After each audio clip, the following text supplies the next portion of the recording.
कहते हैं ना दोस्तों, कुछ चीज़ें इतनी पाक पवित्र होती हैं जिसको छूने से सब कुछ सोना बन जाता है। पारस मनी जिसके पास होती है, बस पारस मनी छूने से ही वो रातों रात फेमस हो जाता है, अमीर बन जाता है, उसकी सारी एक तरह से ज़िंदगी बन जाती है, उसकी दिली सारी ख्वाहिश पूरी हो जाती हैं।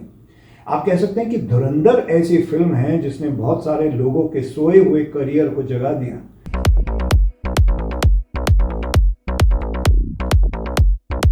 या आप ये कहेंगे कि बंद पड़ी गाड़ी, बंद पड़े चक्के को, जी हाँ, रफ्तार दे दी है, जिसमें राकेश बेदी को आप देख लीजिए, कितने सालों से वो इंडस्ट्री में काम कर रहे हैं। जी हाँ, 40 साल हो गए हैं उनको काम करते हुए। अब जाके लोग जितना उनको पसंद कर रहे हैं, अब जाके जितनी तारीफें हो रही हैं, अब जाके उनके जो फैंटा और वो सब फेमस हो रहे हैं, जिस उनके डायलॉग में धुरंधर में, कब से वो वेट कर रहे थे यार। मतलब जवानी में ये सुख मिलना चाहिए था हमें। शाहरुख खान को देख लीजिए आप, कहते हैं उनके साथ जो जुड़ता है बस शाहरुख खान लाइफ बना देते हैं उसकी। इसी तरह से आदित्य धर की, अब वो तो एक्टर हैं, आदित्य धर को कहते हैं कि डायरेक्टर ऐसे हो गए हैं कि इन्होंने लोगों की लाइफ बना दी।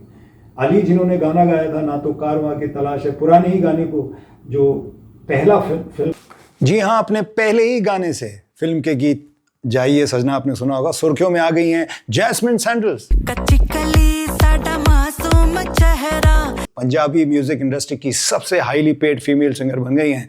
जैस्मिन ने गीत के लिए ली जाने वाली फीस का वैसे तो बताया नहीं है, सार्वजनिक खुलासा जिसे कहते हैं वो नहीं किया, लेकिन म्यूजिक इंडस्ट्री के सूत्रों से पता चलता है कि वो एक गाने के लिए 30 से 35 लाख रुपए चार्ज करने लगी हैं। वाओ। नियत नूरानी साडा दिल है सुनहरा।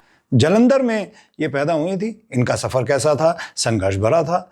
जी हाँ, जैसे आजकल सभी सिंगर्स का होता है, टैलेंटेड सिंगर्स का। वो कभी कैलिफोर्निया में 20-20 रुपए में अपनी सीडी बेचती थी दोस्तों, और आज उनके नेटवर्थ सब लोग देख रहे हैं, बताते हैं कि 60 करोड़ रुपए की नेटवर्थ हासिल कर चुके हैं।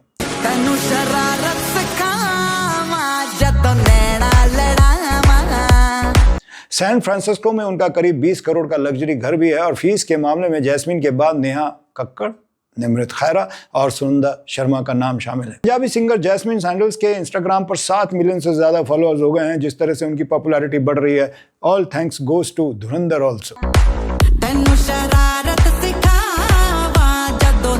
चलिए, तो अब समय है उनके बारे में बात करने का। हम आपको उनके बारे में थोड़ा सा विस्तार से बताते हैं। वैसे तो बहुत कुछ है उनके लिए बताने के लिए, लेकिन थोड़ा सा हम भी बताते हैं।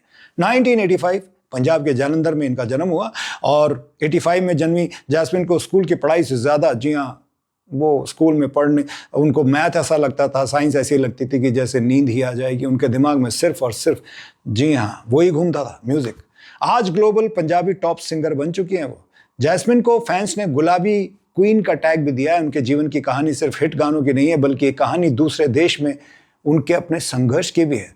वहाँ पर भी उन्होंने संघर्ष किया अपने करियर को लेकर।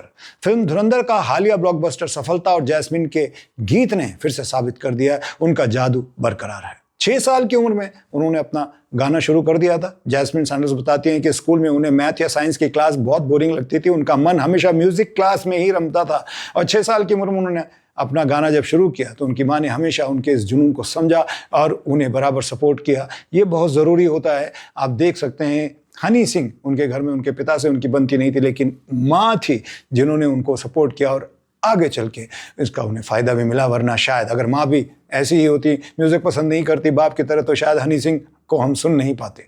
13 साल की उम्र में परिवार जालंधर से कैलिफोर्निया चला गया था। जब जैस्मिन 13 साल की थी तब उनके जीवन में एक बड़ा मोड़ भी आया। उनके परिवार, उनकी जो फैमिली थी, जी हाँ, स्टॉकटन कैलिफोर्निया अमेरिका शिफ्ट हो गई, और एक नए देश में बिना किसी दोस्त और बिना किसी जान पहचान के, आप समझ सकते हैं कि बहुत मुश्किल होता है किसी को भी रहना, पहचान बनाना।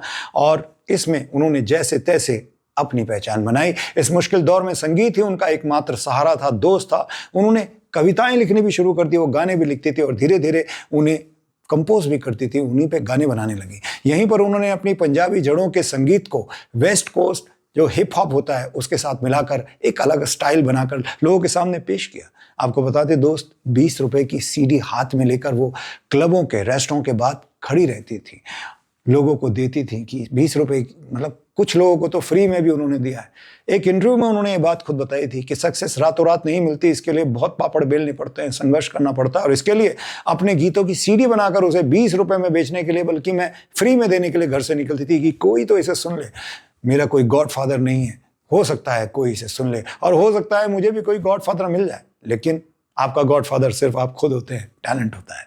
अब हम आपको बताएंगे कि उनकी असली पहचान उन्हें मिली कैसे। जी हाँ, आपको याद होगा गुलाबी एल्बम। जी हाँ, जैस्मिन का 2008 में पहला गाना मुस्कान हिट हो गया था, लेकिन असली पहचान उन्हें किससे मिली? 2012 में एक एल्बम आई गुलाबी, जिससे उनका सफर शुरू हुआ, जिसमें उन्होंने रैपर बोहेमिया के साथ काम किया था, और 2014 में बॉलीवुड में उनकी आवाज को फाइनली पहचाना गया। उन्हें मौका मिला सलमान खान की फिल्म किक के लिए गाना गाने के। कौन भूल सकता है, यो हनी सिंह के साथ उन्होंने गाना गाया था, मैनू यार ना मिले तो मर जावा। जी हाँ, इस गाने ने जैस्मिन को रातों रात स्टार बना दिया। क्या स्टाइल था, अलग ही स्टाइल था, ऐसी आवाज लोगों ने सुने नहीं थी। उसके बाद आज भी अलग अलग जब भी फंक्शंस होते हैं, आपने देखा होगा बहुत सारे डिस्को में रीमिक्स होके भी ये गाना बजता है। आज भी उसी तरह से ये गाना काम करता है। इसके बाद गौरी सिंधु के साथ इल्लीगल वेपन जैसे गानों ने उन्हें घर घर में बैठा दिया, फेमस कर दिया। वो बताते हैं कि संघर्ष के दिनों से आज तक उनकी जो फीस है उसमें जमीन आसमान का फर्क आया है। उन्हें इस बात की खुशी भी होती है। अगर रिपोर्ट की माने, जो इधर उधर से खबरें आती हैं, अब जैस्मिन बॉलीवुड या फिल्म के गानों के लिए 30 से 35 लाख रुपए प्रति गाना चार्ज करती हैं। उन्हें चार्ज भी करना चाहिए, ये टाइम है उनका।